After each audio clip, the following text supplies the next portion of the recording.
एक बार की बात है, एक छोटे से घर में लिली नाम की एक बच्ची रहती थी। लिली उत्सुकता से भरी हुई थी और उसे अपने कमरे की खोज करना बहुत पसंद था, जो रंग बिरंगे खिलौनों से भरा हुआ था। उसका पसंदीदा खिलौना एक नरम भूरे रंग का टेडी बियर था, जिसे वह टेडी कहती थी। एक रात जब चांदनी खिड़की से अंदर आ रही थी तो कुछ जादुई हुआ। टेडी धीरे धीरे चमकने लगा और फिर लिली के आश्चर्य से वह जीवित हो गया। नमस्ते लिली, टेडी ने एक कोमल आवाज में कहा। मैं टेडी हूँ और मैं तुम्हें टॉयलैंड के एक विशेष रोमांच पर ले जाने आया हूँ। लिली ने खुशी में अपने छोटे हाथों से ताली बजाई। टेडी ने उसे उठाया और जादुई धूल के छींटे के साथ उन्हें सभी आकार और आकारों के खिलौनों से भरी एक जादुई भूमि पर ले जाया गया।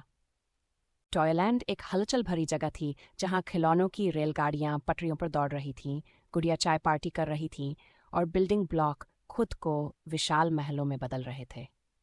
लिली की आंखें आश्चर्य से चमक उठीं जब उसने यह सब देखा। तभी एक छोटा सा चूहा जो एक शानदार टोपी पहने हुए था उनके पास आया। हाय, मैं मिलो हूँ, उसने चीख कर कहा। टॉयलैंड में आपका स्वागत है। रानी एलोइस आपका इंतजार कर रही हैं। टेडी, लिली और मिलो टॉयलैंड के बीचों बीच स्थित भव्य महल में पहुंचे। अंदर उनका स्वागत रानी एलोइस ने किया, जो एक खूबसूरत गुड़िया थी और जिसके सिर पर चमकदार रत्नों से बना मुकुट था।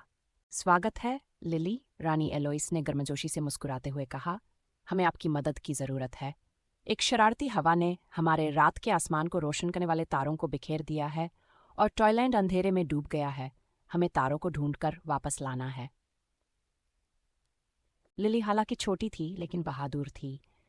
टेडी और मिलो के साथ वे अपनी खोज पर निकल पड़े।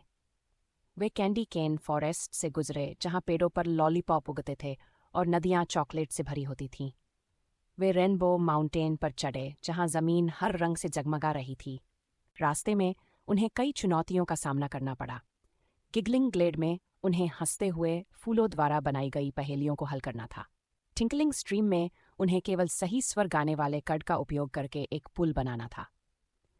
लिली की त्वरित सोच और टेडी के जादू ने उन्हें एक आदर्श टीम बना दिया। अंत में वे स्पार्कल पीक के शीर्ष पर पहुंचे, जहां तारे एक कांच के गोले के अंदर फंसे हुए थे, जिसकी रक्षा एक क्रोधी खिलौना ड्रैगन कर रहा था।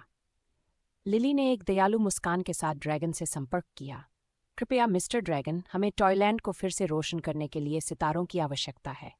लिली की मिठास से प्रभावित होकर ड्रैगन ने उन्हें सितारे देने के लिए सहमति व्यक्त की। सितारों को सुरक्षित रूप से हाथ में लेकर वे महल में वापस चले गए। रानी एलोइस ने अपने जादू का इस्तेमाल करके सितारों को वापस आसमान में रख दिया और टॉयलैंड एक बार फिर से गर्म टिमटिमाती रोशनी में नहा उठा। पूरा राज्य लिली, टेडी और मिलो के लिए खुशी से झूम उठा। रानी एलोइस ने लिली को टॉयलैंड की मानद राजकुमारी घोषित किया। जैसे जैसे जश्न जारी रहा, टेडी ने लिली से फुसफुसाते हुए कहा, घर जाने का समय हो गया है। जादुई धूल के आखिरी छींटे के साथ लिली ने खुद को अपने आरामदायक कमरे में पाया। टेडी उसके बगल में था और सुबह का सूरज खिड़की से झांक रहा था। उसने टेडी को कसकर गले लगाया, ये जानते हुए कि टॉयलैंड हमेशा एक सपने की दूरी पर होगा। और इस तरह आश्चर्य से भरे दिल और अपने सपनों में नए दोस्तों के साथ लिली सो गई, अपने अगले रोमांच के लिए तैयार। Like and subscribe my channel.